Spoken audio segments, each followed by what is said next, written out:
Number one, Unit 10 on the causes of World War II. The first part of the question, or the essential question for March 30th, is what were some legacies of World War I that caused challenges for peace? You students wrote down a lot of different things, including militarism, isolationism, alliances, expansionism, war debts, and reparations.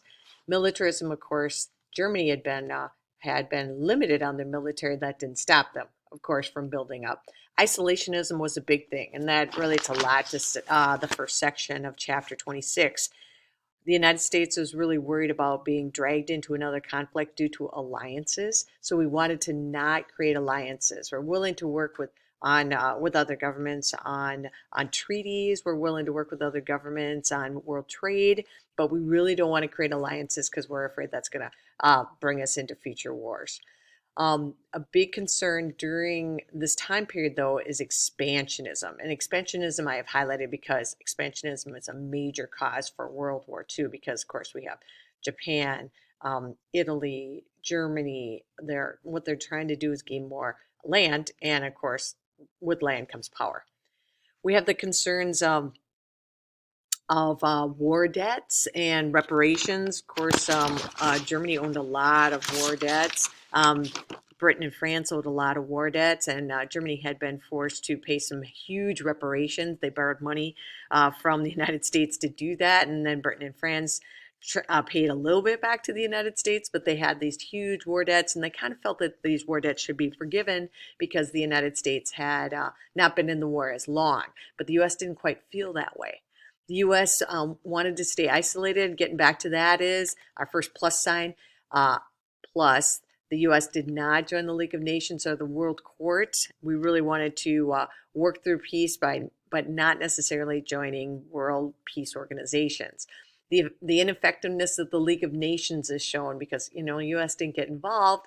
And when Japan invaded Manchuria in September of 1931, which I consider the actual beginning of World War II, due to the poor global economy, due to the Great Depression, the rest of the world was so worried about their own economies that they couldn't feel like they could spend time dealing with Japan. They just had to concentrate on what was going on in the United States and in Britain and France, etc. So anyway, they weren't so worried about expansionism in the Pacific, whereas that's why I have highlighted once again that was a major cause. And Japan just kind of kept rolling through islands in Asia, in the South Pacific.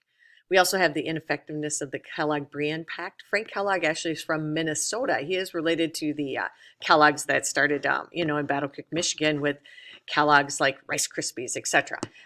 He was the Secretary of State. He got together with a guy from France named Aristide Briand, and these two men tried their best to write the Kellogg-Briand Pact in 1927 that would prevent future offensive wars. Of course, we know that's not exactly going to happen, but it was a hope, that's for sure. I also asked a question, or the I Can statement mentioned about peace. The Women's International League for Peace and Freedom worked toward reducing the size of the nation's military and disarmament. This was a really big movement. Women had gained the right to vote in 1920, and women became more powerful forces, especially for the social greater good. Among the people that helped with this would include Jane Addams, who's a pacifist, and of course Hull House. Jeanette Rankin, who had voted against World War I and later on would vote against World War II, and then Emily Green Belch. They all played important roles in the Women's International League for Peace and Freedom. Addams and Balk won the Nobel Peace Prize in 31 and 46 respectively. So anyway, women were working really hard on keeping a future peace, but it didn't necessarily mean that was totally going to happen. Continuing on to section 2 of chapter 26, number 1, unit 10 continued. Some major causes of World War II were the unsolved problems or the legacies of the Great War, also known as World War I, as shown above in my notes, which you're going to be able to access. They're already on my Schoology page there. The essential question for March 31st is, what were some other causes of World War II besides militarism and isolationism? Well, there were quite a few. I will say that the global depression that started in 1929 was a major cause because, of course, who's going to listen to demagogues like Hitler and Mussolini, etc., if the economy is going well?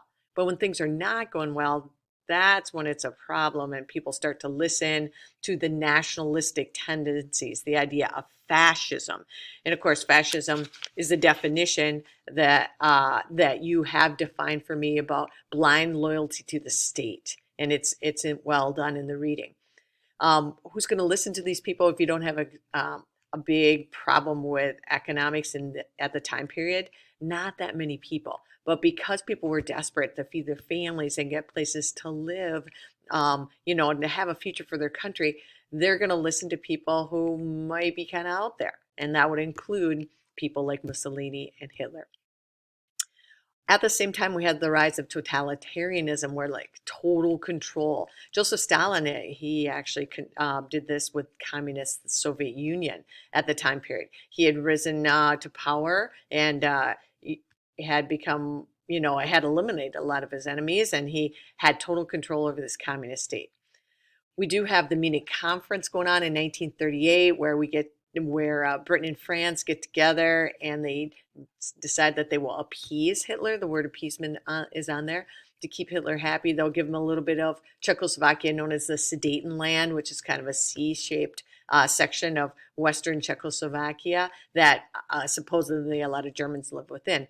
And so anyway, the Sudetenland was signed over at the Munich Conference in September of 1938 to Germany. And there wasn't a shot fired, and Hitler was just appeased. It's like if you give a mouse a cookie, he's going to want a napkin for his whiskers, etc., from those old books that you may have read in elementary school. If you give a moose a muffin, etc., they're going to keep wanting other things.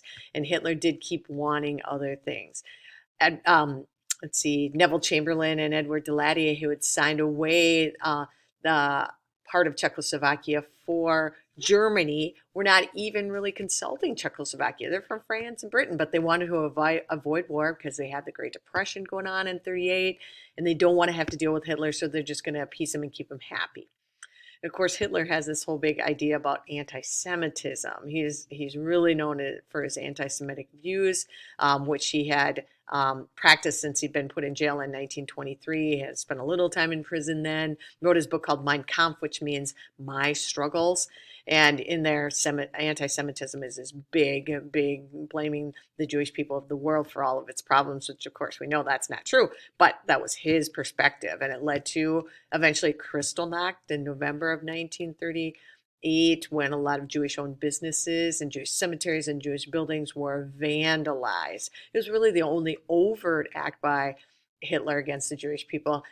Covertly, there were a lot more things kind of behind the scenes or at night, on weekends, and shipping people out without other people really knowing. Of course, scapegoating the Jewish people of the world for all the nation's economic problems was a big thing for Hitler. We have the Spanish Civil War, where Mussolini and Hitler were invited by Francisco Franco to practice using their men and weapons so that they'd be on the Spanish citizens, so that they'd be able to, practice in their own countries later on. But Franco was running a civil war against the royal forces in Spain. And so anyway, he was successful with his fascist leadership to be able to control Spain in 1939, and his rule lasted until he died in 1975. Hitler used terrorism, and Mussolini used terrorism in the Spanish Civil War, but also against their own peoples. And of course, racism was a big cause of World War II. Some of the major dates, I'd have to say, would include Italy's invasion of Ethiopia. This is by Mussolini in October of 1935. And of course, it lasted. It took a little while for him to be able to take over Ethiopia. Ethiopia had never been colonized, and so that was a big blow to their confidence and a big feather in Mussolini's cap. His nickname, Il Duce, meaning good-looking guy, or he thought of himself as such. Germany's invasion of Poland, September 1st, 1939, is really the watershed event that caused World War II, I guess I'd have to say, because in this case, we have Poland and France and Great Britain forming an alliance. And when Poland was attacked, France and Britain felt like, okay, we're going to have to defend them, right? Hitler used his famous blitzkrieg there in their invasion of Poland. And then, of course, the one that drew the United States into war, because we're staying kind of neutral at this time. We have the Lend-Lease Act. We have FDR trying to stay on the outside, but supplying a lot of weapons, etc. We have the Japanese attack on Pearl Harbor, Hawaii on December 7th, 1941, of course. That is a big cause for the war. That would lead the United States into 16 million men and women, 216,000 of them women, about serving in World War II. All right. The last thing I noted there, though there are many other causes, would be the brain drain exodus.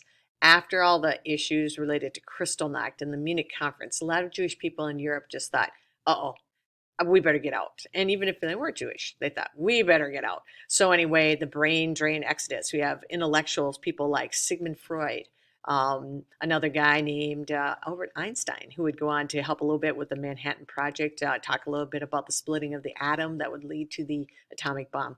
So anyway, they got out and came to the United States. They came to Canada where they could be safe. We have a guy named Niels Bohr who also worked on the atomic bomb, and his wife was Jewish. So anyway, this brain drain got a lot of intellectuals out of Europe to live to fight against this war in the future. Thanks for listening. Write down a few of the things that you haven't maybe written down already on number 1, Unit 10, and then show me your notes on, sending me a copy. Thanks.